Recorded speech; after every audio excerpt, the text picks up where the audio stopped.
বাংলাদেশ আর বাংলাদেশের বাইরে পৃথিবীর বিভিন্ন প্রান্তে যে যেখান থেকে চ্যানেল আই দেখছেন আপনাদের সকলকে সাদর আমন্ত্রণ তৃতীয় মাত্রা দেখবার জন্য। প্রিয় দর্শক, সাম্প্রতিক নানা বিষয় নিয়ে আলোচনার জন্য আমার সঙ্গে স্টুডিওতে রয়েছেন আমার বায়ে বসা আছেন ইস্ট ওয়েস্ট ইউনিভার্সিটির অর্থনীতির শিক্ষক এবং সেন্টার ফর গভর্নেন্স স্টাডিজ সিজিএসের senior research fellow Parvez Karim Abbasi, এবং আমার ডানে রয়েছেন প্রাক্তন কূটনীতিক অ্যাম্বাসাডার এম শফিউল্লাহ। স্বাগত আপনাদের দুজনকে তৃতীয় মাত্রায়। আমরা একটু প্রথমেই আলোচনা করতে চাই বাংলাদেশ ভারত সম্পর্ক। টেনশনটা আসলে 5 তারিখের পর থেকে অগাস্টের বাড়তে শুরু করছে ধীরে ধীরে, এখন বোধহয় একেবারেই তুঙ্গে অবস্থান করছে এবং দুই দেশের অভ্যন্তরীণ নানা রকমের প্রতিক্রিয়া, নানা রকমের ক্রিয়াকর্ম, অ্যাকশন আমরা দেখতে পাচ্ছি এবং সরকারি মহলেও উত্তেজনাটা একটা চরম পর্যায়ে আছে। সো এই অবস্থায় কেন আসলো এবং আসলে ভবিষ্যৎটা কী দাঁড়াচ্ছে? মানুষের মধ্যে আমরা দুই দেশেই উদ্বেগ দেখতে পাচ্ছি, বিশেষ করে বাংলাদেশের জনগণের মধ্যে যথেষ্ট উদ্বেগ রয়েছে। এর সঙ্গে সরকারের অন্যান্য কার্যক্রম, রাজনীতি, অর্থনীতি সবই জড়িয়ে আছে, কিন্তু এই মুহূর্তে ফোকাসটা হচ্ছে বাংলাদেশ ভারত সম্পর্ক দিক থেকে। পারভেজ। জি, ধন্যবাদ জিদুর ভাই। ইংরেজিতে একটা কথা আছে, ফ্রম ব্যাড টু ওয়ার্স। তো অগস্ট 5 থেকে আমরা যদি এই পর্যন্ত আজকের দিন পর্যন্ত আমরা দেখি, ক্রমান্বয়ে অবস্থার অবনতি হয়েছে এবং কিছুটা হয়েছে আনইনটেনশনালি, কিছুটা হয়েছে ডেলিবারেটলি। এবং আপনি যদি দোষ দিতে চান, এটার মধ্যে দুই পক্ষেরই দোষ আছে, কিন্তু সিংহভাগ হচ্ছে আমি বলবো হচ্ছে ভারতীয় কিছু স্টেক হোল্ডারদের এখানে হচ্ছে যে দে আর ভেরি অ্যাক্টিভ।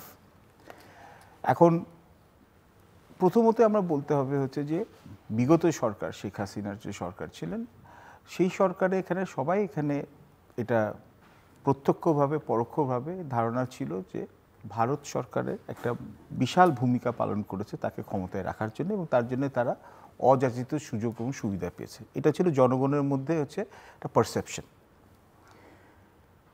কিন্তু সঙ্গে সঙ্গে কিন্তু চীনও ছিল, রাশিয়াও ছিল। কিন্তু শেখ হাসিনার সরকার পতন হওয়ার পর আর এখন যে অন্তর্বর্তীকালীন সরকার আসছে ডক্টর ইউনূসের সাথে, চীনের সাথে কিন্তু সম্পর্কটা অতটা খারাপ হয়নি, রাশিয়ার সাথে সম্পর্ক অতটা খারাপ হয়নি, ভারতের সাথে কেন সম্পর্কটা অবনতি এত বেশি হলো? তো এখন এটার প্রথম এখানে একটা জিনিস হচ্ছে যে ভারতের সাথে আমাদের বিশাল বড় একটা ল্যান্ড বর্ডার আছে। 3 দিক দিয়ে ভারত আমাদেরকে সারাউন্ড করে, বা আমরা ভারতকে 3 দিক দিয়ে ওদের সাথে আমাদের বর্ডারটা আছে। 2 হচ্ছে ভারতীয় মিডিয়ার এখানে আমি বলবো দায়িত্বহীন আচরণ, এবং যেটাকে ইংরেজিতে বলে ফেয়ার মঙ্গারিং, প্যানিক স্প্রেডিং এবং ডিসইনফরমেশন এবং মিসইনফরমেশন। প্রথম থেকে ওরা শুরু করলো হচ্ছে যে হাসিনার সরকার পতন হওয়ার পরেই হচ্ছে যে হিন্দু সম্প্রদায়ের উপর হচ্ছে সীমাহীন, লাগামহীন ওদেরকে অত্যাচার করা হচ্ছে, ওদেরকে হচ্ছে ওদের সম্পত্তি বিনষ্ট করা হয়েছে এবং হচ্ছে তাদের জীবনের নিরাপত্তাহীনতায় ভুগছে। অগস্ট 5-এর পর কিন্তু প্রায় প্রথম 1-2 সপ্তাহ কিন্তু এক ধরনের একটা ভ্যাকিউম ছিল, যেখানে আপনি আইন প্রশাসন বলেন, পুলিশ বলেন, জুডিশিয়ারি বলেন, বিউরোক্রেসি ছিলেন, কোনো কিছুই ফাংশন করে নাই। এই সময় কিন্তু ললেসনেস চারা দিয়ে উঠেছিল। এখন ওর মধ্যে র্যান্ডম অ্যাট্যাকস সবার উপরেই হয়েছে, কিন্তু র্যান্ডম অ্যাট্যাক্সের মধ্যে আইসোলেটেড 2-4টা যে ঘটনা হয়েছে যে হিন্দু সম্প্রদায়ের উপর, এটা রিগ্রেটেবল, এটা কেউ এটা জাস্টিফাই করছে না, কিন্তু ওটাকে ওরা হচ্ছে এটাকে মনের মাধুরী বিষয়ে একটা অপপ্রচার করা হয়েছে। এবং এর সাথে সাথে এই ন্যারেটিভটা বলা হয়েছে হচ্ছে যে এখন যে সরকার, যেটা এখন বাংলাদেশে এখানে ডক্টর ইউনূসের যে ইন্টারিম গভর্নমেন্টে যারা আছে, এখানে অনেক উপদেষ্টা হচ্ছে যে ভারতের প্রতি শত্রুতা মনোভাবপূর্ণ, এটা হচ্ছে ওদের মেইন ইস্যু। এবং ওরা ফ্যাক্ট হিসেবে বলে যে পাকিস্তানের সাথে সম্পর্ক এখন আরও জোরদার হয়ে গেছে, বা এখন যে শিপিং কানেক্টিভিটি হচ্ছে পাকিস্তানের সাথে, এটা নিয়ে ওদের এখানে যথেষ্ট ওদের সিকিউরিটি কনসার্নস দেখিয়েছে। এবং ওরা বলছে যে নর্থ ইস্ট ইন্ডিয়াতে যেটা হচ্ছে যে পেরিনিয়াল যে অ্যাকিলিস হিল যে সিকিউরিটি কনসার্ন, ওখানে হচ্ছে পাকিস্তান এবং চীনের একটা দুরভিসন্ধি আছে, এবং এখন এই সরকারের আমলে এটা হয়তো বা এটা হচ্ছে যে ওরা এটা হয়তো বাস্তবায়ন হতে পারে। এটা হচ্ছে ওদের সিকিউরিটি হকদের কথা। আমাদের এখানেও কিছু ভুল হয়েছে। ভুলটা কি? ডেলিবারেট ভুল না হলেও একটা হচ্ছে কি, আবেগ এবং বাস্তবতা দুটো আলাদা জিনিস। ভারতের উপরে আপনি যদি জিজ্ঞেস করেন, বেশিরভাগ আমাদের বাংলাদেশের জনগণ সঙ্গত কারণে কিছু না কিছু ব্যাপারে অসন্তুষ্ট।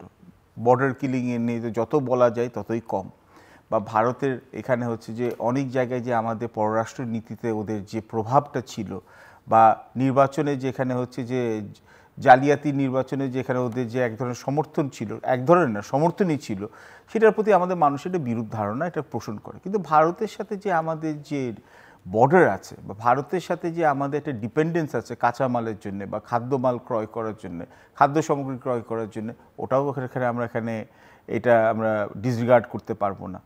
এবং ভারত যে এই এখন যে ভারতের অর্থনীতির জন্য বা মিলিটারি ক্যাপাবিলিটিসের জন্য যুক্তরাষ্ট্রের জন্য একটা ভ্যালুয়েবল অ্যালাই, এটাও আমরা করতে পারবো না।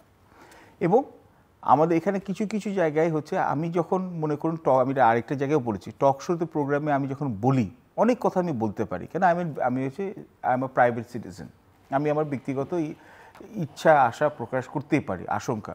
কিন্তু আমি যখন ক্ষমতায় যাব সরকারে এখানে, তখন কিন্তু আমার অনেক জায়গায় কিন্তু আমাকে সংযত হতে হবে। কেউ আমাকে উস্কানিমূলক একটা কথা বললে ওটার পাল্টা আমি উস্কানিমূলক কথা বললে না বললেও হয়। এতে হয়েছে কি, ওয়ার্ড অফ ওয়ার্ডস হয়েছে। হ্যাঁ, আপনি এখানে জনপ্রিয় হয়েছেন, কিন্তু এখানে ভারতের সাথে সম্পর্ক অবনতি হয়ে গেছে। এবং ট্র্যাক টু ডায়ালগটা এনগেজ করা, বা হচ্ছে গভর্নমেন্ট টু গভর্নমেন্ট এখানে ইনিশিয়েটিভ বা ইন্টারাকশন করা, এটাও সীমিত আকারে হয়েছে। এবং ভারতেও যেটা হয়েছে যে এই কমলা হ্যারিসের পরাজয়ের পর এবং হচ্ছে ডোনাল্ড ট্রাম্পের বিজয়ের পর, এখানে আমেরিকার নির্বাচনের পর ওদের যে রাইট উইং হিন্দুত্ব এলিমেন্টস, তারা দে ফিল ইম্বোল্ডেন্ড। এবং তার সাথে সাথে হচ্ছে যে তুলসী গাবার্ড যে ন্যাশনাল সিকিউরিটি অ্যাডভাইজার হিসেবে নমিনেটেড হয়েছেন, বা ক্যাশ প্যাটেল যে হচ্ছে যে FBI এখানে হচ্ছে যে হেড হিসাবে ওনাকে নিয়ে আসা হচ্ছে হোমল্যান্ড সিকিউরিটির জন্য, দুটোতেই হচ্ছে যে ভারতীয় বংশভূত। কমলা হ্যারিস বলুন বা হচ্ছে আপনার ডোনাল্ড ট্রাম্প বলুন, এখানে কিন্তু ভারতীয় বংশভূত যে আমেরিকানরা, তারা একটা প্রমিনেন্ট রোল প্লে করবে। এবং ভারতের সাথে যুক্তরাষ্ট্রের সম্পর্কটা আরও জোরদার হবে। এটাই হচ্ছে সামনে এটা আসবে। তো এখন যেটা আমাদের এটা আমরা ধারণা করছি যে ভারতীয় মিডিয়া যেভাবে বিগত যে ইসকনের যে প্রাক্তন যে নেতা চিন্ময় দাস, ওনার ওই ঘটনাটাকে নিয়ে যে অতিরঞ্জিত যে এখানে ন্যারেটিভটা প্রেজেন্ট করেছে, সেটাতেও বোধহয় আমরা একটা ফাঁদে পা দিয়েছে। এখন ভারত চাইছে যে একটা কনফ্রন্টেশনের দিকে আমরা হচ্ছে আমরা আরও অ্যাজিটেটেড হই, প্রভোগ করার জন্য। এবং আমি বলবো যে ত্রিপুরার যেখানে আমাদের বাংলাদেশি ডেপুটি হাই কমিশনের যে এখানে এক ধরনের ব্রিচ অফ এখানে হচ্ছে পেরিমিটার, এখানে তো রিপোর্টে আসছে যেখানে পুলিশরা সাহায্য করেছে হচ্ছে এখানে যারা প্রতিবাদ করছে তাদেরকে ঢুকিয়ে দেওয়ার জন্য। তো এটাতে আমরা এখানে কিছুটা অ্যাকশন নিয়েছে, আমি বলবো যে ইটস আ ওয়েলকাম ডেভেলপমেন্ট। কেন এখানে যে কিছু ডিপ্লোম্যাটিক স্যানিটি আছে, দুঃখ প্রকাশ করেছে, ওখানকার ডিএসপিকে ক্লোজ করেছে, 3 জন অফিসারকে সাসপেন্ড করেছে, এবং চাণক্যপুরীতে যেখানে বাংলাদেশ হাই কমিশন আছে দিল্লি, ভারতেও এখানে বুঝতে হবে যে এখানে বাংলাদেশকে এখানে ডিস্টেবিলাইজ করার জন্য যদি ওরা করে, তাহলে কিন্তু ওদের রিজিওনাল ইমপ্লিকেশনস ওরাও সাফার করবে। কিন্তু এখন আমাদের মনে হয় যে ওদের ন্যারেটিভটা আমাদেরকে এখন we have two set the narrative right, এবং ওদের সাথে আমাদের ডায়ালগে এনগেজ করতে হবে।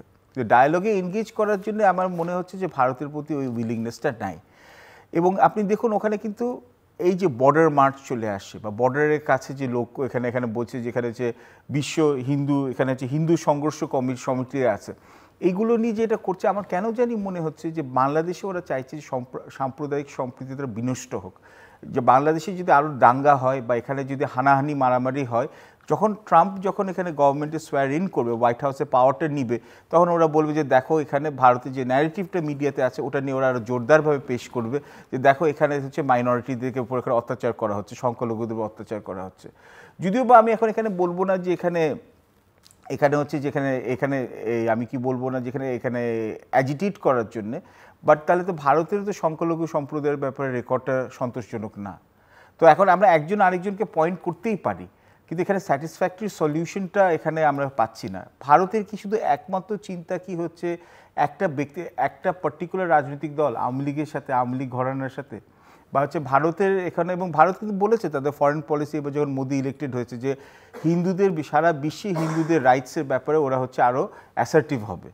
সো এখন আমাদেরকেও এখানে এইটার ব্যাপারে আমাদেরকে সতর্ক থাকতে হবে। এবং ভারতের যেটা কিছু অংশ যারা চাইছে যে আমরা ওদের সাথে আরও কনফ্রন্টেশনাল একটা মোডে যাই, ওখান থেকে আমাদের টেনশনটা ডিএসকেলেট করতে হবে। আমরা বলছি না যে আমরা ভারতের সকল অন্যায্য দাবি আমরা মেনে নিব, আমরা আমাদের ন্যারেটিভটা প্রেজেন্ট করতে হবে, বাট ঠান্ডা মাথায় এবং মুন্সিয়ানার সাথে, এবং আমরা ওয়াইডার জিও পলিটিক্যাল রিয়ালিটিটা মাথায় রাখতে হবে।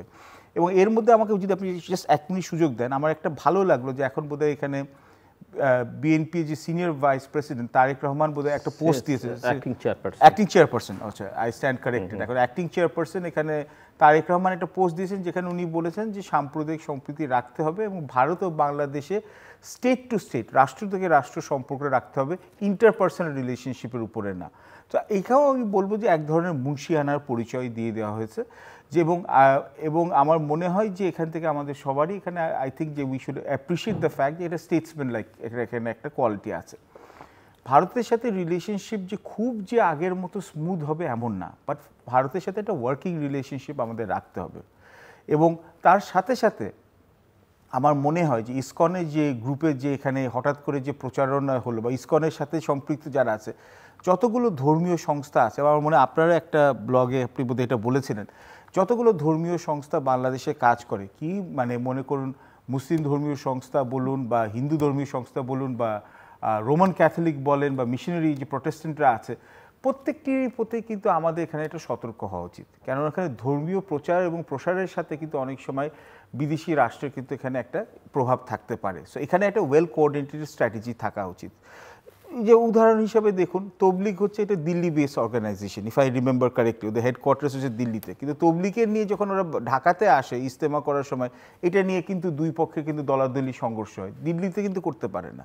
সো সবাই বাংলাদেশকে এখানে চুজ করছে হচ্ছে যেখানে হচ্ছে তাদের এখানে এক ধরনের একটা ইনস্টেবিলিটি ক্রিয়েট করার জন্য। সো আমাদেরকে আরও সতর্ক হতে হবে এবং আমাদের সাম্প্রতিক সম্প্রীতি বিনিষ্ট করতে হবে, যাতে হতে না দেওয়া যায়, এটার ব্যাপারে আমাদের সতর্ক থাকতে হবে। কেননা আমরা সবাই বাংলাদেশি, আমি মুসলমান হই, হিন্দু হই, বৌদ্ধ হই, খ্রিস্টান হই, এই দেশে আমাদের থাকতে হবে। তো নিজেদের জাতীয় ঐক্যটা আগে এখানে এটা আমার ইনশিওর করতে হবে। আর last but not the least, এই ওয়ার অফ ওয়ার্ডসে আমি যখন অ্যাডমিনিস্ট্রেটিভ পজিশনে থাকি, যখন পজিশন রেসপন্সিবিলিটিতে যাই, আমাকে কিন্তু তখন হচ্ছে ফেসবুক লাইকের জন্য না, আমাকে কিন্তু তখন রেসপন্সিবিলি আমাকে আমার এই কথাগুলো বলতে হবে। সব জায়গায় কিন্তু স্টুডেন্ট অ্যাক্টিভিজম এবং সব জায়গায় কিন্তু প্যাশন দিয়ে এই জিও পলিটিক্স এবং ফরেন পলিসি প্রবলেমগুলো রিজলভ হয় না।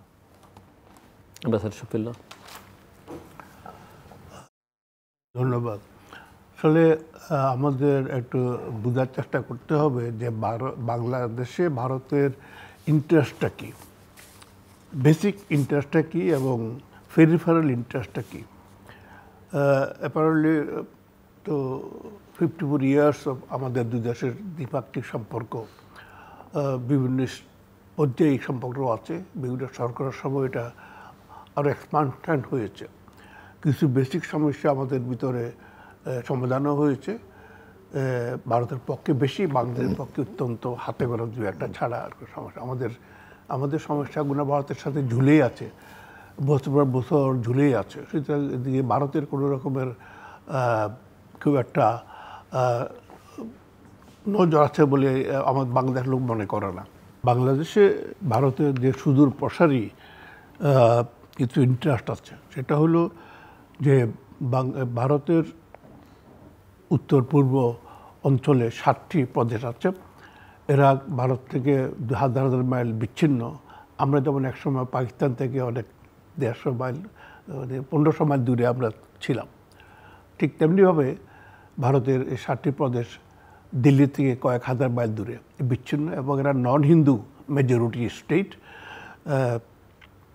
এটা ভারতের নিরাপত্তার জন্য ভারত মনে করে এটা নাজুক পরিস্থিতি। এর মধ্যে ভারত এবং যে 7টা প্রদেশের মধ্যে বাংলাদেশের ভৌগোলিক অবস্থান,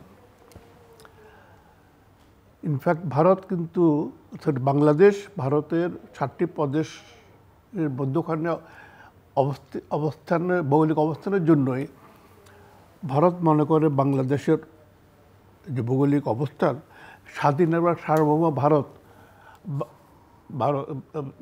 স্বাধীন এবং সার্বভৌম বাংলাদেশ ভারতের সুদূর প্রসারী নিরাপত্তার জন্য কোনো অবস্থাতেই অনুকূল নয়, বরং সময় সময় এটা নিরাপত্তার জন্য হুমকি হয়ে দাঁড়াতে পারে।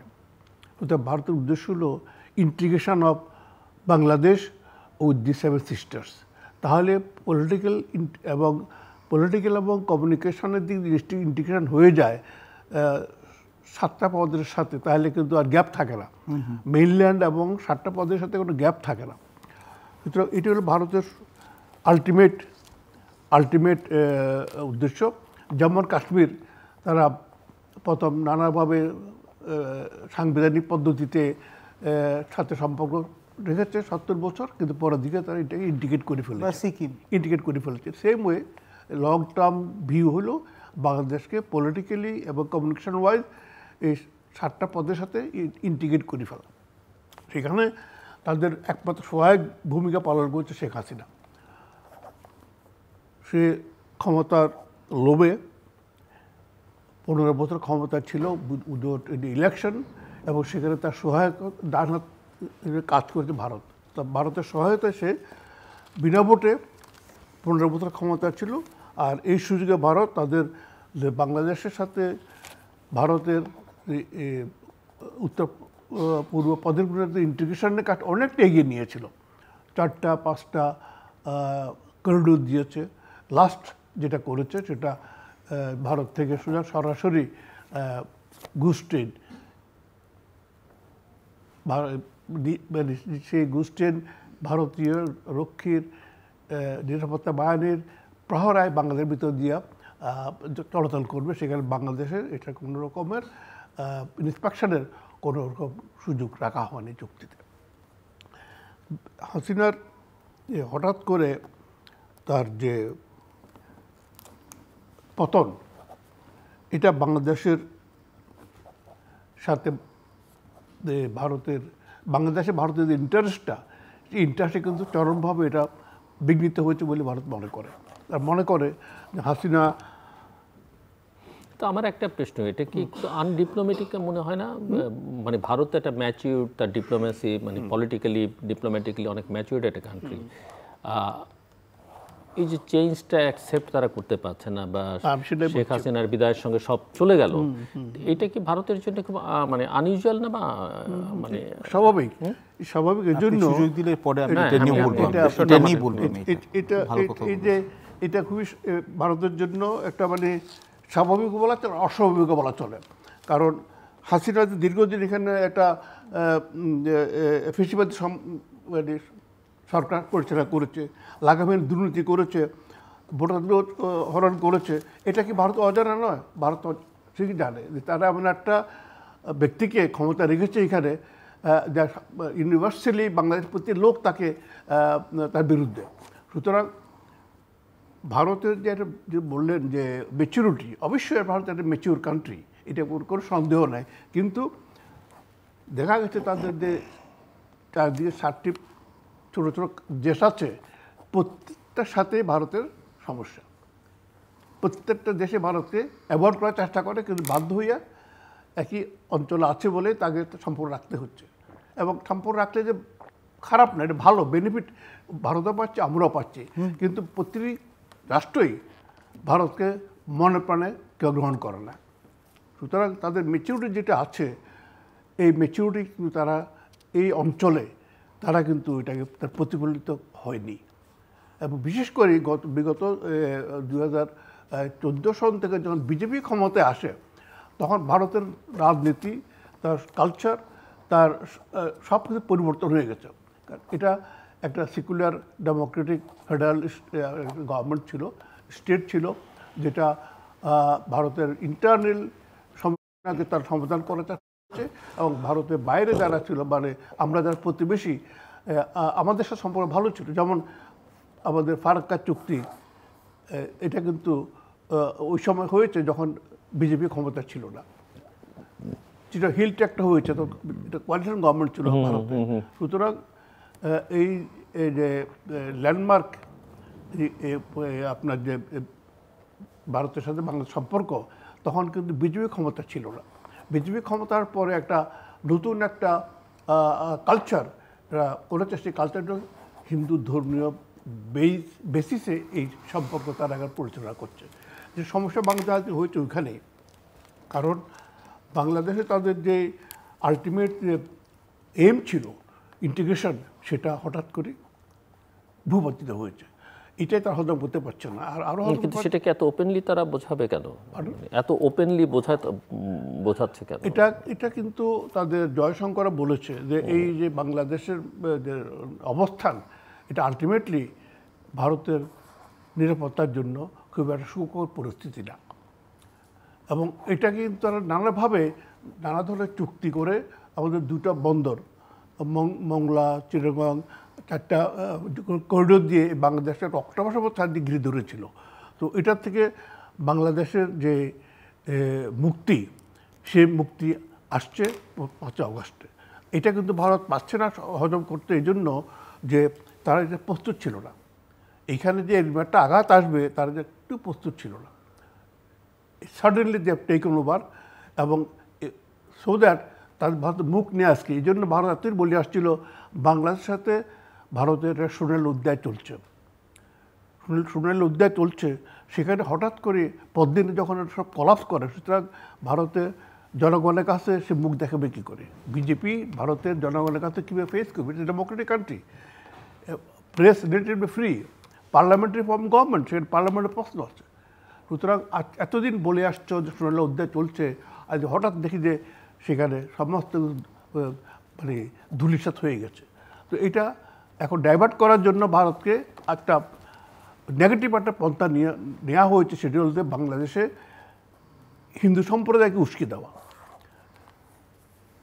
এটাই ভারতের এখন একটা অস্ত্র হিসেবে ব্যবহার করছে টু দের ওন পিপল।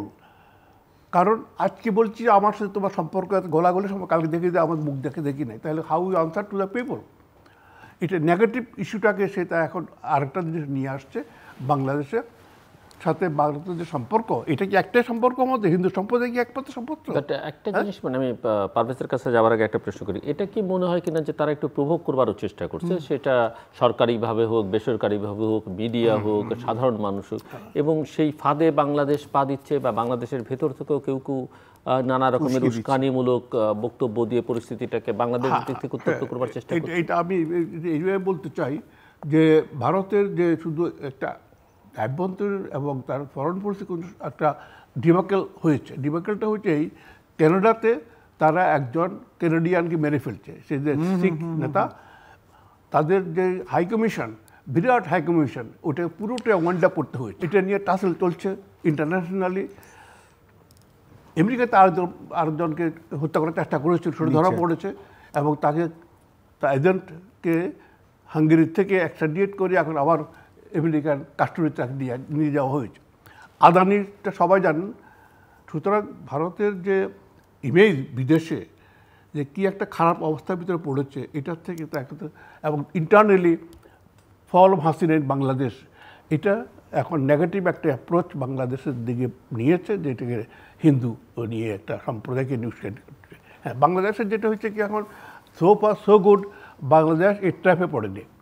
কিন্তু আমাদের যে একটা ইয়াঙ্গার জেনারেশন, তরুণ সমাজ, তাদের মধ্যে এটা আবার নতুন ক্ষোভ সঞ্চার হয়েছে, যেহেতু আমাদের দূতাবাসগুলো আক্রান্ত হচ্ছে, এবং ভারতের মিডিয়া আমাদের বিরুদ্ধে লেলি দেওয়া হয়েছে, এবং বাংলাদেশের যে হিন্দু সম্প্রদায় আছে তাদেরকেও আজকে 3 মাস একটা উস্কানির ভিতরে রেখে দিয়েছে। সুতরাং এই উস্কানির মুখে বাংলাদেশের তরুণ সমাজের মধ্যে একটা ক্ষোভের সৃষ্টি হয়েছে। এটা তো স্বাভাবিক, তবে আমাদের বুঝতে হবে যে এটা ভারতের ট্র্যাপ। তার নিজের যে একটা আহত অবস্থা সে আছে, এটার থেকে সে মুক্তি পাওয়ার চেষ্টা পাচ্ছে। আমরা যেন তাদের ট্র্যাপে যেন হাত না দিই, পা না দিই, আমরা যেন দূরে থাকার চেষ্টা করি, ধৈর্য সহকারে যেন আমরা এটাকে ফেস করি। আলটিমেটলি এই দিনটা একসময় শেষ হয়ে যাবে। আলটিমেটলি আমাদেরকে থাকতে হবে, নেইবার হিসেবে থাকতে হবে, একে অন্যের সাথে কথা বলতে হবে, আমাদের কনফারেন্স টেবিলে আমাদের বসতে হবে। সুতরাং এই ফেজটা আমাদের জন্য অত্যন্ত নাজুক সময়। আমাদের তরুণ সমাজের এটা বোঝার চেষ্টা করে যে আমরা যেন কোনো অবস্থাতে ভারতের যে ট্র্যাপের জন্য আমরা পা না দিই। আমি এটার উপরেই বলবো। এখানে কয়েকটি ইস্যু আপনি এখানে অ্যাম্বাসেডর শফিউল্লাহ স্যারও বলেছেন, তো আমি এখানে আপনার কিছু প্রশ্ন আছে এখানে করি। ভারত পরোক্ষভাবে বা প্রত্যক্ষভাবে, স্পেশালি বিজেপি সরকারের পর, ওরা প্যাটেল ডক্ট্রিনে বিশ্বাস করে। ঠিক যেমন ইউনাইটেড স্টেটস অফ আমেরিকা ছিল মনরো ডক্ট্রিন, যে নর্থ আমেরিকা বা আমেরিকাজের মধ্যে কোনো ইউরোপিয়ান পাওয়ারকে আসতে দেবে না। ঠিক তেমন দক্ষিণ এশিয়াতে ভারত মনে করে ইটস ইস পার্সোনাল ফিফডম। এটা হচ্ছে একভাবে না আরেকভাবে পাকিস্তানকে পুরোপুরি কবজা না করলে এক ঘরে করে ফেলেছে। সো পটেল ডক্ট্রিন বলে যে এককালে ভারত এখানে অখণ্ড ভারত ছিল, তো ওইভাবে একভাবে আইদার অর্থনৈতিকভাবে বা কালচারালি এখানে হচ্ছে ওরা ইন্টিগ্রেট করে ফেলবে। এটা হচ্ছে অ্যাপ্রোচ। এবং আপনি দেখুন যে এডিবি বা ওয়ার্ল্ড ব্যাংকের যে প্রজেক্টগুলো কানেক্টিভিটি আছে বা জাপানের যে বিগ বি প্রজেক্টগুলো সবগুলো কিন্তু নর্থ ইস্টের সাথে বাংলাদেশের কানেক্টিভিটি এবং হচ্ছে ভুটান আর নেপালের কানেক্টিভিটি, মানে সার্কের একটা ফ্র্যাগমেন্টেশন ওরা একটা চেষ্টা করে। এবং আমাদের তো বিপদ প্রথম থেকে হয়েছে। নতুন যখন ভারতীয় পার্লামেন্ট হয়েছে তখন যে ওরা যে একটা ম্যাপ দেখিয়েছে, ওরা বলছে সেই চন্দ্রগুপ্ত মৌর্যের সময় যে ম্যাপটা সেটা ওরা করেছে বা অশোকের যে ম্যাপটা, তার মধ্যে তো নেপাল, বাংলাদেশ, পাকিস্তান সবই দেখানো হয়েছে, আফগানিস্তানের অংশ। তখন আমরা প্রতিবাদ করি নাই কেন?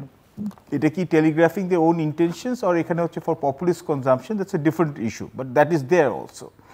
এখন তো তাহলে আমরা বলতে পারি বাংলাদেশি সুলতানেতের সময় আলিবর্দি খার মতো বাংলাদেশ, বিহার, উড়িষ্যা এটা দিত।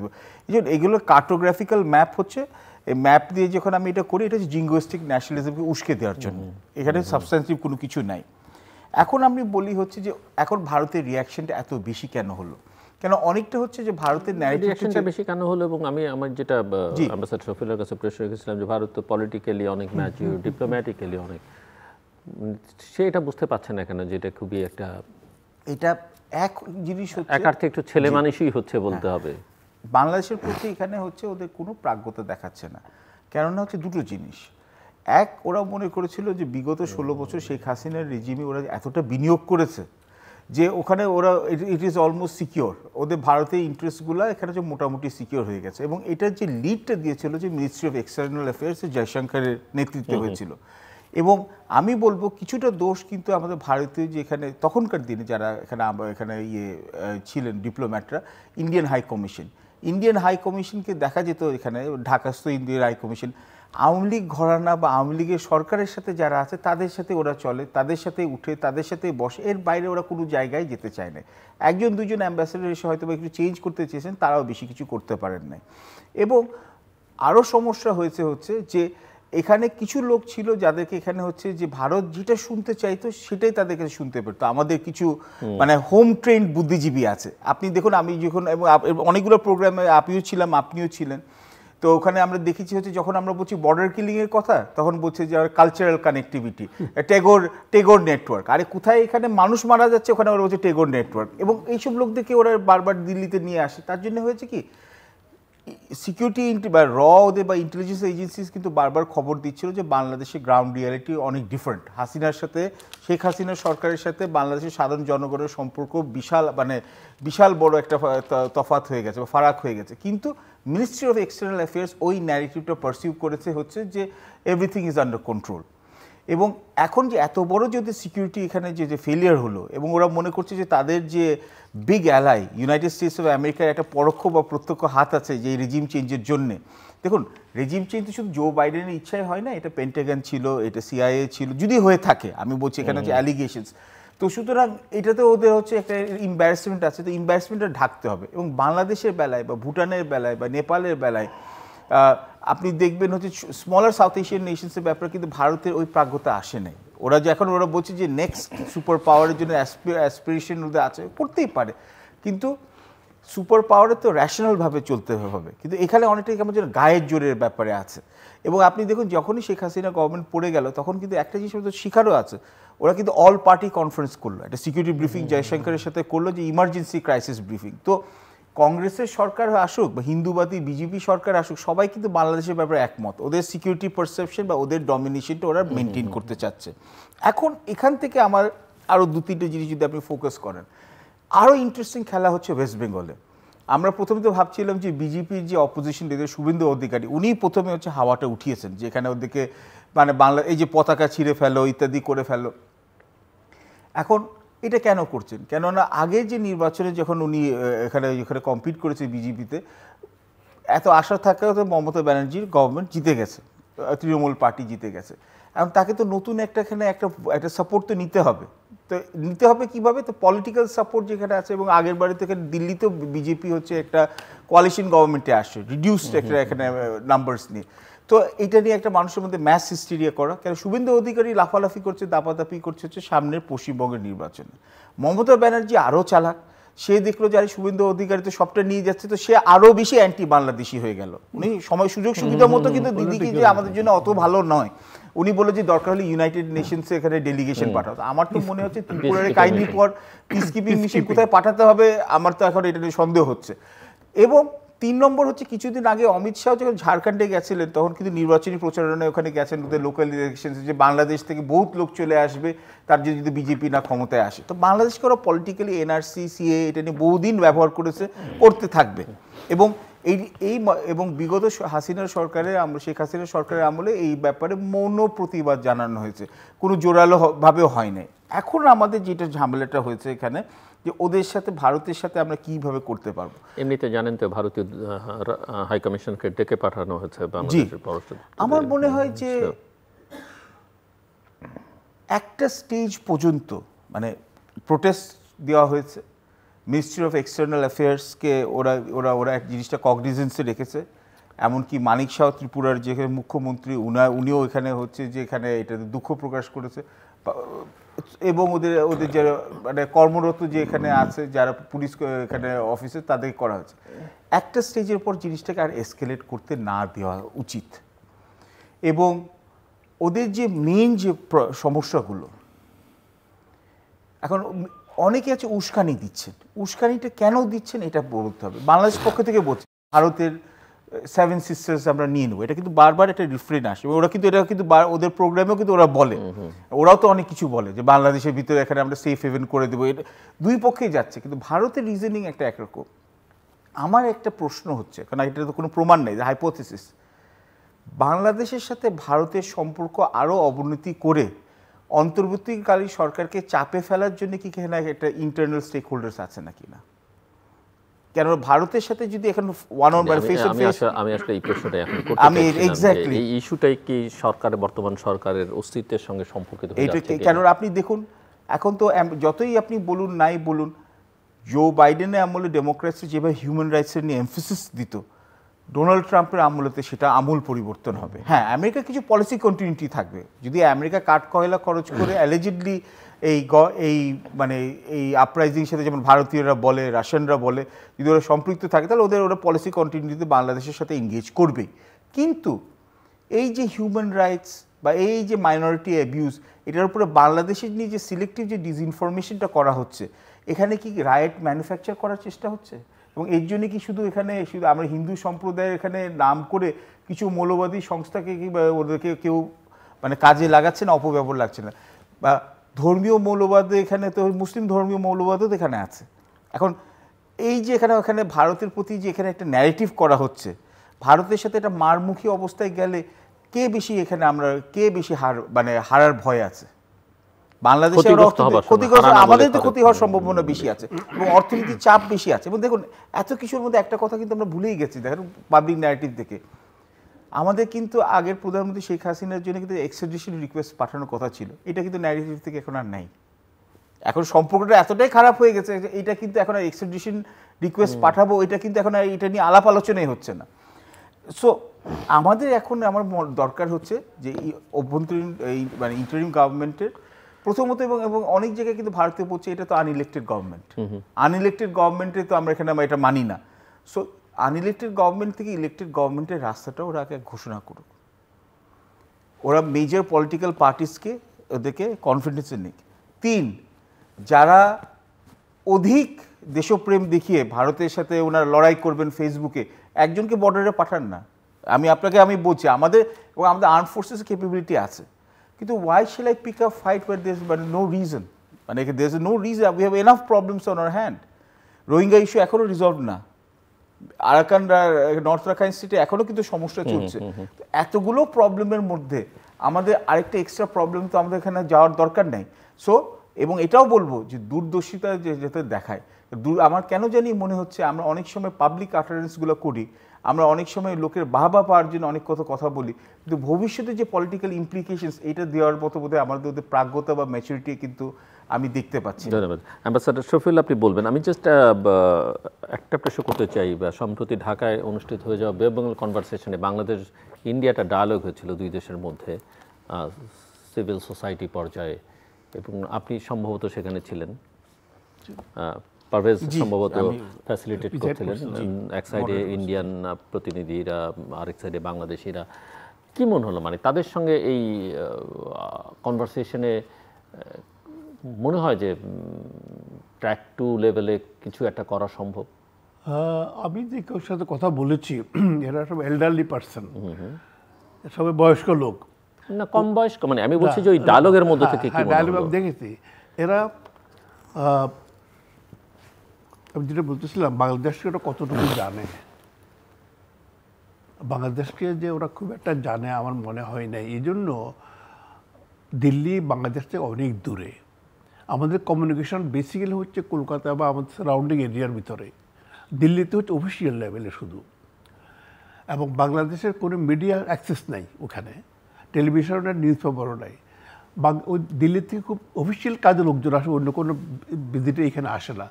তো বাংলাদেশ সম্বন্ধে ওদের কিন্তু ধারণা, সরকারি লাইনে ধারণা, সেই ঐতিহাসিক ব্যাকলগ তো ওদের আছে, হিন্দু মুসলমান এটা। আর হিন্দুদের সম্বন্ধে যে এখানে ধারণা, যেটা ওদের বিজেপি আসার পরে যেটা হয়েছে, মনে করে যে এখানে মুসলিম কান্ট্রি, এরা হিন্দুর সাথে সম্পর্ক ভালো না, মাইনরিটি অত্যাচার হচ্ছে ওদের ভিতরে। আমি খুব একটা যে চেঞ্জ, যে হাসিনার কেন এখান থেকে চলে যেতে হলো, এবং এটা এই যে একটা রেভলিউশন বাংলাদেশে হয়েছে, এটা সম্বন্ধে তাদের আর সমক্ষে কোনো জ্ঞান নাই, এটাই আমার মনে হয়েছে। আমি যে একবার কথা বলেছি, কিন্তু তাদের এই যে এখন, বা আমি যদি ওই প্রসঙ্গের বাইরে যাই, এই যে এখন যে উত্তেজনাটা হচ্ছে, যেটা পারভেজের সঙ্গে আলোচনা হচ্ছিল, আপনার কি মনে হয় যে এই সরকারের অন্যান্য কাজকর্ম, তার পারফরমেন্স বা তার খানিকটা দুর্বলতার কারণে এই বিষয়টাকে বেশি এসকালেট করা হচ্ছে এবং এটাকে ব্যবহার করার একটা সুযোগ নেওয়া হচ্ছে? সেটা বাংলাদেশের রাজনৈতিক শক্তি, তার ভারতীয় মিত্ররা সবাই মিলে এটা করছে, এরকম মনে হয়? এটা বা সরকারটাকে আরো বেশি ভালনারেবল করে তোলা? আজকে যেটা হয়েছে, আপনি সরকার যদি আমি বাদ দিয়ে দিই, মানুষের মধ্যে সম্পর্কটা কি আজকে? প্রতিল্য বিষাক্ত বাংলাদেশের ভারতের প্রতি, ভারতের প্রতিল্য বিষাক্ত বাংলাদেশের প্রতি। এটা আমি সরকারকে বাদ দিলাম, বাদ দিয়ে বললাম সে এটা টক্সিক সিচুয়েশন ভারত তৈরি করেছে। তারা যদি যে বাস্তবতা দেখেন, বাংলাদেশ ভারত সম্পর্ক থাকবে আর জীবন চিরকাল থাকবে, সরকার আসবে যাবে, একটা পরিবর্তনকে তারা মেনে নিতে পারছে না। মূল কথাটা ওইখানেই। পরিবর্তনশীল দেশ, পৃথিবী, রাষ্ট্র না, ঠিক যে সরকার, এই জিনিসটাকে যদি তারা নর্মালি তারা নেয়নি, না নেওয়ার জন্য আজকে এই সমস্যাগুলো দেখা দিয়েছে। কেননা এক বছর 2 বছর পর ইউনিট সরকার চলে যাবে, কিন্তু এই দেশের মানুষ থাকবে। মানুষের মধ্যে আজকে যে স্কেয়ারটা ভারত ইনফ্লিক্ট করছে আমাদের মনের ভিতরে, যে দিন রাত আমাদের বিরুদ্ধে আমরা হিন্দু মারছি এখানে বসে বসে, এই যে একটা প্রপাগান্ডা চালাচ্ছে, এটা কিন্তু এই দেশের মানুষ কোনোদিনও ভুলবে না। এটা আমাদের মনের ভিতরে ঢুকে যাচ্ছে। কিন্তু শুধু এখানে না, ভারত একটা মহাদেশ, হাজার হাজার মিডিয়া আউটলেট তারা সারা ওয়ার্ল্ডে তাই মিডিয়া দেখে, সারা ওয়ার্ল্ডে বাংলাদেশকে আজ কীভাবে চিত্রিত করতে পারে যে একটা বাংলাদেশ একটা মৌলবাদী রাষ্ট্র পরিণত হচ্ছে, জামাত ইসলামী এখানে এসব করছে, হিন্দুরা এখানে আক্রান্ত। যদিও বা ভারতে বিজেপি আছে, যদিও বা আরএসএস এটা একটা আশ্চর্য ব্যাপার, বিজেপি ক্ষমতায়, এটা নিয়ে পুরো পশ্চিমা বিশ্ব ভুলে গেছে। হ্যাঁ, আশ্চর্য বিষয়। আমরাই ভুলে যাচ্ছি, যেখানে আরএসএস বা বিজেপি আজকে দেখেন তারা ক্ষমতায় আছে, তাদের 240টা পার্লামেন্টে ওদের সিট আছে, একটা মুসলমানকে তারা কিন্তু নমিনেশন দেয় নাই পার্লামেন্ট ইলেকশনের জন্য, এবং একটা মুসলিম এমএলএ এমপি তাদের আজকে পার্লামেন্টে নাই। 20 কোটি মুসলমান ওই দেশে আছে। তো সুতরাং এই যে তাদের ন্যারেটিভ আজ যেটা দিচ্ছে, আমি জানি ইউনূস সাহেবের সরকার এটা টেম্পোরারি সরকার, এটা ইন্টারিম বলেন যাই বলেন, কারণ ইট ওয়াজ নেসেসারি। হাসিনা পালিয়ে গেছে পুরো দেশটা ধ্বংস করে দিয়ে, তাহলে হু উইল টেক ওভার? একটা ক্ষমতা আসতে হতো, নেক্সট না আসলে কী হতো, আমাদের সেনাবাহিনীকে ক্ষমতা নিতে হতো। তার চেয়ে ভালো যে ইউনূস সাহেবের মতো একজন লোক ক্ষমতায় আছে। এখন ভারত তাকে ডিসপ্লেস করতে হবে না, কারণ উনি তো এমনি চলে যাবেন কদিন পরে। উনি তো 500 বছর জন্য এখানে আসেননি ক্ষমতায়, অটোমেটিক্যালি তার time is very limited, extremely limited. আজকে যে সম্পর্কটা খারাপ হচ্ছে এটা তো চিরজীবন জন্য খারাপ করে যাচ্ছে। আমাদের থাকতে হবে দেশে, ভারতে থাকবে, আমরাও থাকবো। ম্যান টু ম্যান যে 15 লক্ষ মানুষ ভিসা নিয়ে ভারতে যায়, 2-3 লক্ষ তো বর্ডার দিয়ে হেঁটে চলে যায়। এই সম্পর্কটা কিন্তু বিষাক্ত করে ফেলছে ভারত কিন্তু আজকে। তো এটা মানুষকে ভুলবে? মানুষ ভারতে ট্যুরিজম করতে যাবে না অন্য দেশে যাবে, এটাই তো হবে। মানে এখানে তো নো ওয়ান ইজ ইররিপ্লেসেবল, এটা তো স্বাভাবিক, এটা তো খুব স্বাভাবিক। কিন্তু আমি বলছি অন্য দেশে যাবো না যাবো তো আমার অপশান তো আছে। যেমন ধরেন বাংলাদেশ, শুধু বাংলাদেশ নয়, আমি একসময় নেপাল এবং ব্যাংকক আমার পোস্টিং ছিল আর্লি এই দিয়ে। আমি তখন দেখেছি যে ভারতীয়রা কীভাবে নেপালকে ট্রিট করে, কোনো অপশন ছিল না। আজকে চায়না পছন্দ করুন না নাই করুন, চায়না, এমার্জেন্সি অফ চায়না কিন্তু এই অঞ্চলের জন্য, ছোটো ছোটো কান্ট্রিগুলোর জন্য একটা কী বলে একটা আশার আলো দেখিয়েছে যে একটা অপশান আছে। ইন্ডিয়া আমাকে বসতে বলে না, চায়না আমাকে চেয়ারে বসায়। এই যে ডিফারেন্সটা আমাদের বুঝতে হবে। চায়না কমিউনিস্ট সিস্টেম আমি হয়তো পছন্দ করি না, কিন্তু পয়েন্ট ইজ যে আমি যেখানে চেয়ারে বসতার সুযোগ আমার ছিল না, আমাকে ভারত বসতে দিত না, সেখানে আজকে আমি একটা সম্মানের জায়গায় আসছে বিকজ অফ চায়না। আমার একটা অপশনের জায়গাটা তারা ওপেন করে দিয়েছে। তো এটা আবার ইন্ডিয়া এটা পছন্দ করে না, কারণ আমাদের একটা মনোপলি ছিল আমাদের উপরে, সেটার থেকে আমরা স্কেপ করে আসছি। আজকে মালদ্বীপের মতো ছোটো দেশ, নেপালের মতো দেশ, ল্যান্ডলক কান্ট্রি,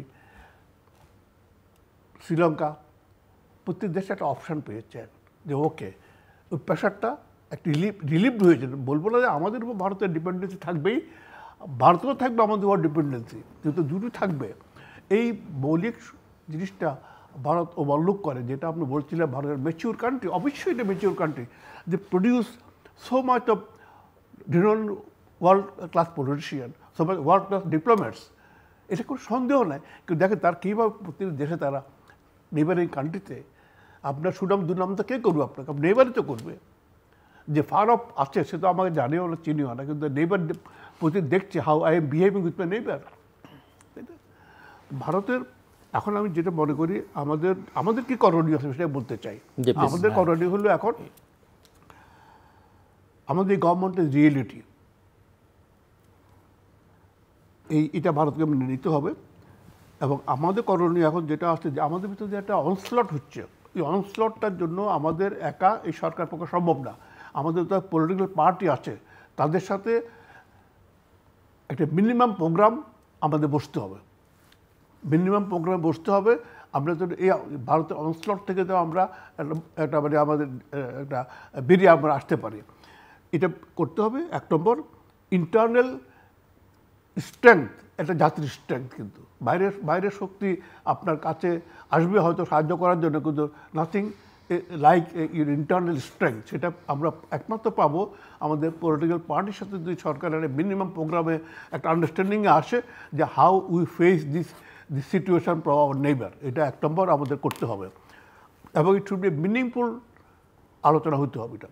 2 নম্বর, বাংলাদেশ দেখেন আমরা একটা surrounded by Hindu and Buddhist religion পিপুল।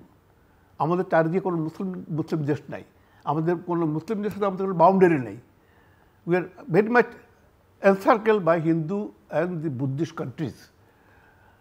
সুতরাং আমাদেরকে যে আমাদের চারিদিকে কান্ট্রিগুলো আছে, এটা কিন্তু তারা equally suffer from India high handedness. সুতরাং আমাদের এই 5-6টা কান্ট্রির সাথে আমাদের সম্পর্ক, আমাদের ইমিসেরি যাবে, আমাদের রাষ্ট্রদূত অলরেডি আছেন, তাদের বুঝিয়ে বলা যে আমাদের ইন্টারনালি কী হচ্ছে এখানে, আমাদের হিন্দু সম্প্রদায়ের উপর যে বারবার ভারত বলছে এখানে কী অ্যাকচুয়ালি হচ্ছে, এটা যেন আমরা এসব 6টা-7টা রাজধানীতে যেন আমরা ওদেরকে বলি। আমাদের একটা ইমিসারি যাওয়া দরকার এটা বোঝাবার জন্য অ্যাকচুয়াল সিচুয়েশনটা বাংলাদেশের কী আছে। যদিও তাদের দূতাবাসের আছে, বাট তবু আমাদের পক্ষ থেকে এই ধরনের একটা হওয়া উচিত বলে আমি মনে করি। এর নাম্বার 3 হয়েছে আপনার মালয়েশিয়া, ইন্দোনেশিয়া, ব্রুনাই, দারুসালাম। এই 3টি দেশ আমাদের নিয়ারেস্ট মুসলিম কান্ট্রি, এবং ভারতের সাথে ওদের সম্পর্ক আছে। তারা আমাদের সম্বন্ধে ভালো ধারণা পাচ্ছে না বিকজ অফ মাস মিডিয়ার লিমিটেশন অফ বাংলাদেশ। ওই দেশগুলোর সাথে আমাদের সম্পর্ক নতুন করে আমাদের লোক যেতে হবে, বলতে হবে যে বাংলাদেশ অ্যাকচুয়ালি কী হয়েছে এখানে। এটা ওআইসি আছে, এখানে আমাদের বলতে হবে কি হচ্ছে বাংলাদেশে। আর যেটা আপনার আমাদের বোঝা উচিত, এই কয়েক মাস আগে আপনার জাতিসংঘে ইসলামোফোবিয়া সম্বন্ধে রেজলিউশন আসছিল, এটা ওআইসি এটাকে স্পন্সর করেছে এবং বাংলাদেশ একটি ভূমিকা পালন করেছে। সেখানে 193টি রাষ্ট্রের মধ্যে জাতিসংঘের মেম্বারদের ভিতরে 115টি দেশ এটাকে সমর্থন করেছে এবং 5টি নিরাপত্তা পরিষদের 5টি পার্মানেন্ট মেম্বারের সমর্থন করেছে। ইসলামোফোবিয়া বন্ধ করতে হবে সারা ওয়ার্ল্ডে। শুধু দুটো কান্ট্রি অপোজ করেছে, একটা ভারত আর ইসরায়েল। তো এখন বুঝলেন যে ভারতের সাইকিটা কোথায় মুসলমানদের সম্বন্ধে। সুতরাং এই জিনিসটা আমাদের করতে হবে। আর বাংলাদেশে যে আমি আগে বলেছি, বাংলাদেশের জনগণকে এবং আমাদের তরুণ সমাজকে অত্যন্ত ধৈর্য সহকারে এটাকে ফেস করতে হবে। কোনো অবস্থাতে যেন আমাদের কোনো রকম ভারতের উৎসের মুখে যেন আমরা পায়ে না দিই। আর এটা ভারতকে আমাদের বারবার আমাদের এটাই বলতে হবে, আমাদের সব জায়গায় বলতে হবে যে তোমরা এসব বন্ধ করে টক উইথ আস, আমরা তোমার সাথে কথা বলতে আমরা রাজি আছি। আমরা বারবার চেষ্টা করছি কথা বলার জন্য, তোমাদের আমাদের সাথে কথা বলতে হবে, আমাদের টেবিলে বসতে হবে।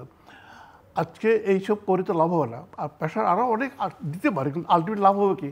Ultimately you have to deal with Bangladesh and we have to deal with you. সুতরাং আজকে আমরা এটা বুঝি ভারত কেন করছে, কারণ বিজেপি সরকার কেন করছে এটা আমি বলেছি, কী কারণে তারা এটা করছে। তার ইন্টারনাল কম্পালশন, এক্সটার্নাল কম্পালশনের জন্য সে এটা করছে। সুতরাং ভারতকে আমরা যেটা চাইছি যে সুসম্পর্ক বজায় রাখা, সেটা ভারতকে এগিয়ে আসতে হবে। জিলুর ভাই, আপনি যদি আমাকে একটু একটা সেখানে আবার উনি যে বলছে কি করণীয়, কেন এখন তো এত কত বর্ণনা হলো, শেষের দিকে আমি এই জন্যই বলে আমাকে 1-2 মিনিট দিলেই হবে। আমার মনে হচ্ছে যে এখন out of the box, sir যেটা বললেন ঠিকই বললেন, কিন্তু ভারতের মনোভাব অচিরে পরিবর্তন হবে না। কেন ওরা এখন দুর্বলতা সেন্স করছে বাংলাদেশে অভ্যন্তরীণ সরকারের অর্থনীতির জন্য, এবং হচ্ছে যে অনেক ব্যাপারে রাজনৈতিক দলগুলোর সাথে এই আপনার ইন্টারিম গভর্নমেন্টের একটা ডিস্টেন্স আছে। এবং ট্রাম্পের বিজয়ের জন্য এখানে ওরা মনে করছে, আমরা জানি না 2-3 মাস পরে আমরা বুঝতে পারবো এটা কি বাস্তব নাকি হচ্ছে এটা হচ্ছে কল্পনার, এখানে একটা কল্পনার প্রসূত একটা চিন্তা, যে ভারত আরও সুযোগ সুবিধা পাবে। তার জন্য ওরা কিন্তু এখন হচ্ছে প্রেশারটা এখানে পাইল আপ করছে সাকসেসিভলি।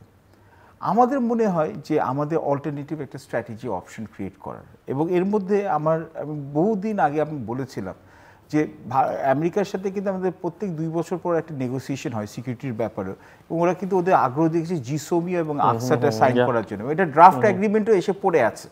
এবং এই আমার মনে হয়, এবং এটাতে আমাদের আশেপাশের দেশগুলো যেমন ভারত, চীন, সবারই নানান কারণে ওদের রিজার্ভেশন থাকতে পারে, তো আমরা আমাদের ন্যাশনাল ইন্টারেস্টটা দেখতে হবে। জিসোমি এবং আকসাতে আমার মনে হয় যে এটা আমাদের যদি if it meets our security requirements, আমি নট এ সিকিউরিটি এক্সপার্ট, আমি এটা বলতে পারবো, জিও পলিটিক্স জিও ইকোনমিক্স হিসাবেই বলতে হবে। এবং এখানে যেখানে cross military collaboration, security information transfer ইত্যাদি এগুলো যে আছে, এটা বোধহয় আমাদের এটা অ্যাগ্রিমেন্টটা এখানে এটা ইতিবাচক একটা মনোভাব দেখিয়ে এটাকে আমাদের মনে সাইন করে দিয়ে চিন্তা করতে হতে পারে। এটা যদি অন্তর্বর্তীকালীন সরকার না পারে, অ্যাটলিস্ট প্রসেসটা শুরু করুক যাতে পলিটিক্যালি ইলেক্টেড গভর্নমেন্ট করতে পারে। এবং ইন্দো প্যাসিফিক স্ট্র্যাটেজিতে আমাদের এখানে একটা মেম্বারশিপ নেওয়ার এখানে একটা আমরা অ্যাক্টিভলি আমরা চিন্তা করতে পারি, which will give us a different option to কোয়াডের মেম্বারশিপের কথা বলছেন। আমি কোয়াড তো এখন আপাতত তো ওরা তো কোয়াড তো ওরা ওদের মধ্যে হবে, কিন্তু ইন্দো প্যাসিফিক স্ট্র্যাটেজি যেটা আছে না ওটা ওদের মধ্যেই থাকবে। আর অকাস হচ্ছে যেটা অ্যাংলো স্যাক্সন ইংলিশ স্পিকিং ওয়ার্ডস, ওখানে আমাদের কোনো ওখানে ওদের কাজ নাই। কিন্তু আমাদের ইন্দো প্যাসিফিক স্ট্র্যাটেজির ওই আউটলুক না দিয়ে একটা মোর এখানে ধরি মাছ নাচুই পানি ফ্রেন্ডস মানে ম্যালিস্টুডান এগুলো আজকের দিনে এটা কাজ করবে, কোনো এককালে হয়তো করতো। সো আমার মনে হয় ইন্দো প্যাসিফিক স্ট্র্যাটেজিতে আমাদের একটা প্রো ওয়েস্টার্ন অ্যালাইনমেন্ট নিয়ে আমাদের চিন্তা করতে হতে পারে।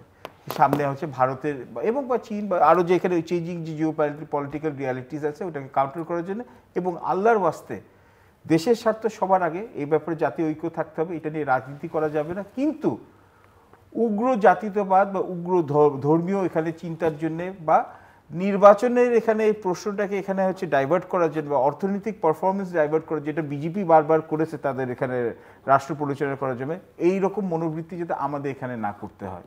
কেন জনগণের সেন্টিমেন্টকে এখানে একদিকে এখানে উত্তেজিত করে দিলে একটা কোনো জিনিসের ইস্যু থেকে, জেনুইন ইস্যু থেকে ডাইভার্ট করার জন্য দুই সাইডে যদি আগুন নিয়ে খেলে, আগুন লেগে যেতে পারে। We have to avoid this thing. Jingoistic nationalism avoid করতে হবে। আমাদের ছোট দেশ, আমাদের সেই বাস্তবতা আমাদের মেনে চলতে হবে, এবং এখানে কোনো অবস্থাতে যেন আমরা মানে কোনো রকম কি বলবো এটা উগ্রতা বা স্থান নাই। কিন্তু আমাদের বুঝতে হবে আমাদের লিমিটেশন কতটুকু আছে। আমাদের we have to live within our own limits. এটা আমাদের মানে ওয়ে আউট পাবো আমরা, যে আমরা যে কোনো উপায় হোক যে কোনো রকম ক্ল্যাশে যেন আমরা কোনো অবস্থাতে আমরা এই ক্ল্যাশ কালচারাল হতে পারে, কমিউনাল হতে পারে, এগুলো অ্যাভয়েড করতে হবে। আমরা জানি, ভালো করে জানি যে একটা রায়ট সিচুয়েশন সৃষ্টি করার জন্য চেষ্টা চলছে। এটা করে দেখাবে বাংলাদেশ একটা কমিউনাল কান্ট্রি, এটা টেররিস্ট কান্ট্রি, এটা নর্থ মানে ভারত যে কোনো সময় এটাকে ইন্টারভিন করার চেষ্টা হয়তো করতে পারে।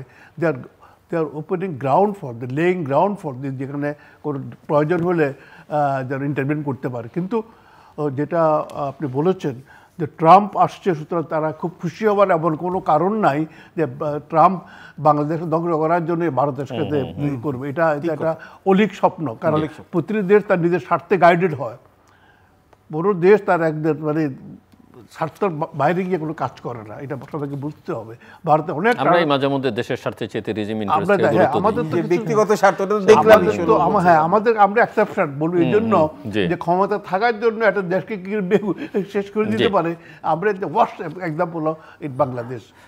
দর্শক অনুষ্ঠানের শেষ প্রান্তে আমরা সামাজিক যোগাযোগ মাধ্যম ফেসবুক, এক্স এবং ইউটিউবে তৃতীয় মাত্রা লাইভ স্ট্রিম হচ্ছে, আপনারা দেখতে পারেন। টেলিভিশনের পর্দায় দেখতে না পারলে যে কোনো সময় যে কোনো স্থান থেকে ইউটিউবে তৃতীয় মাত্রা চ্যানেলটি সাবস্ক্রাইব করে পর্ব বা পুরোনো পর্বগুলো আপনারা দেখতে পারেন। অ্যাম্বাসেডার এম শফিউল্লাহ এবং মিস্টার পারভেজ করিম আব্বাসকে অসংখ্য ধন্যবাদ এই আলোচনা নেওয়ার জন্য। দর্শক, এক ধরনের চরম উত্তেজনাকর পরিস্থিতি দুই প্রতিবেশীর মধ্যে, এবং এটা কোনো অবস্থাতেই কাম্য নয়। যেমন কাম্য ছিল না গত 16 বছরের বা 17 বছরের বা খানিকটা কম বেশি সময়ের সম্পর্ক।